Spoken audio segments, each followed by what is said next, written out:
වරිගෙට වැඩ ඇති මිනිසෙකු ලෙස ඔබ ඉන්න. හිතේ ඔබට ජය ජය වේවා. හිතේ තියෙන දුක් වෙනසේවා.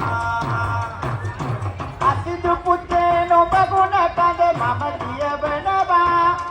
පවුලේ සමතම ආතිරි දෙන්න කියනවා. හැමදාම සියලු දෙවියෝ පවුල රකින්නවා. කෝටික කුළු මිහිනෙන මතන් තිබෙනවා. ඈතට තව පුතුගේ ඔය ජග්දිය වෙනවා. නීල පීත නොහිත පුතු රශ්මී දෙනවා. ඒවායේ බලමයි මෙන් පුතු සුරැකෙනවා.